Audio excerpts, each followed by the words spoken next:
We're here talking about the flu today. It's flu season. There's been lots of stuff going around the area. So we thought it was best to talk to a doctor. So we brought in Dr. Klepper from Maryland Primary Care Physicians. We've had you guys on before. We got to talk with Dr. Lamphere and Dr. Walsh. Yes. So we're like, we need to get everyone in. Absolutely. So we welcomed you to come in and talk to us. Well, thanks for having me. Yeah, it's our pleasure. So it's flu season. And we were talking before we started recording it. We feel like, or I do, that this is probably one of the worst seasons I've seen in a long time. Yeah, it seems like there's been a lot of cases out there. We've been definitely overwhelmed with flu cases in our office, and a lot of the emergency rooms seem to be flooded with cases of flu this year. I don't know if it's the intensity of flu virus this year or folks missing out on vaccinations or what, but it's definitely been a busy year. Right, and I was saying, I feel like I can't even go on social media or news sites. You hear lots of horrific stories and things that are happening not only locally, but around the world. So we want to talk to you about how can we identify the flu? How do we know when it's coming up? So what basically, what is the flu? Like, how do I identify it? Yeah, so the flu, influenza is a virus that people can contract typically through droplets. So talking, coughing, sneezing, any like the typical actions that you would see in everyday life is a way that it can be spread. Folks want to really look out for that sudden onset of high fevers, muscle and body aches, headaches, cough. It's not typically subtle, more gradual like you would see with a cough or a cold. It's really sort of intense, kind of hits you out of nowhere. A lot of folks feel like they got hit by a bus, literally. Right. And so that's what they're looking out for, you know. And that should prompt them to get in touch with their physician and possibly come in for an appointment. Right. So that obviously that's the first step. Contact your physician. Yes. Don't go to where? Don't go to the ER. Right. You know, the ER is very good with emergency situations, but this is something that if caught early, we can certainly handle with you in the office with supportive care and tell you what you need to do, what you need to look out for. And it saves those resources in the emergency department for other emergency type cases. Right.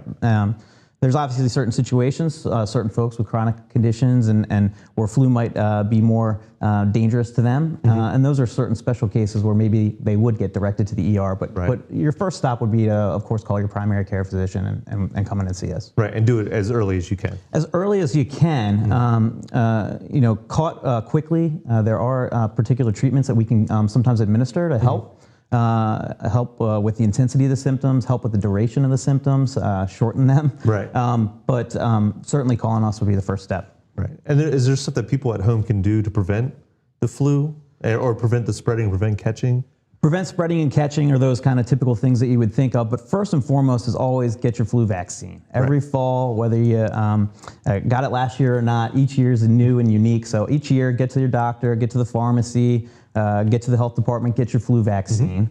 But then, yes, as far as spreading, just typical things that we would think of in everyday life. Good hand washing, not being out in public if you're sick, obviously, trying not to visit those or be around those who are sick. And that's the basic things. Right. And stay away from work. Right, you're no hero if you come to work with the flu. No one goes home. I was saying this. No one goes home and is like, oh, thank goodness that Ted came to work sick today. We really needed him. Absolutely. Yeah, stay home. It's okay. You know, these are one of those situations where I think your coworkers and your boss will thank you if you're staying home when you're sick with the flu. You know, like you said, nobody needs to be a hero. Yeah, there's no award on the wall. There's no award on the wall for that. Exactly. You know, get home, get hydrated. You know. Rest up and then get back when you're feeling better. Right.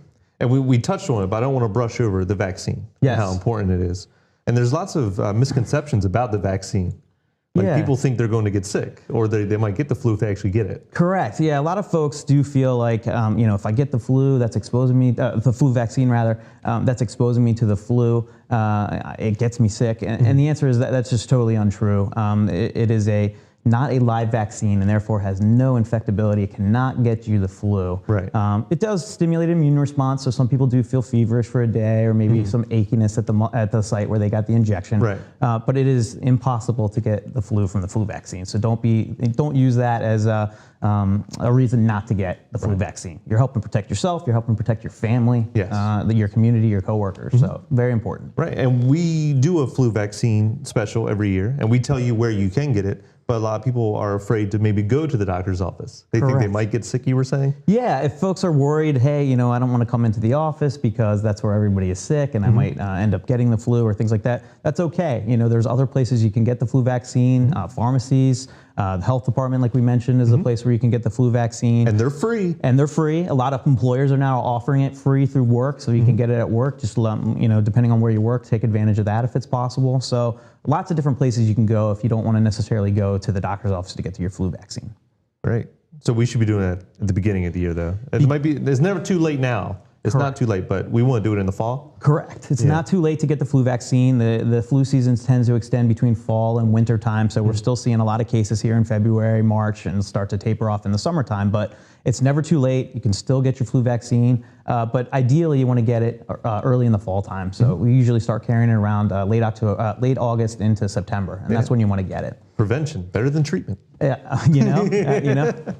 So be preventative. Do all that. Is there anything else that we can do to help combat flu season? If you do see those symptoms coming on you, again, just to repeat for y'all, sudden onset, fevers. Not everybody that gets the flu gets a fever, but if you do get high fevers, body aches, chills, headache, cough, lots of fluids. Aggressive fluid hydration, alternating some Tylenol and Motrin to help with the fevers and the body aches. And then again, if you are able to catch the symptoms early and we are able to test you and confirm that you have flu or suspect it clinically that you have flu, there are medications sometimes we can give you to help shorten the course of that disease. So there you go, perfect. And that's flu season. That's flu season. So hopefully people are combating it and people are fighting it and you're taking care of yourself. Make sure you're getting your vaccine next year. And hopefully we get through the rest of the season with no problems. That's our hope. You know, we want to keep everybody healthy and happy and get to spring real soon. Yeah, let's do it. All right, well, thank you so much for stopping by. My pleasure. So we had Dr. Klepper come in. So I thank him so much for talking about the flu. Hopefully you're staying healthy and have a great rest of the winter, and we'll look forward to spring.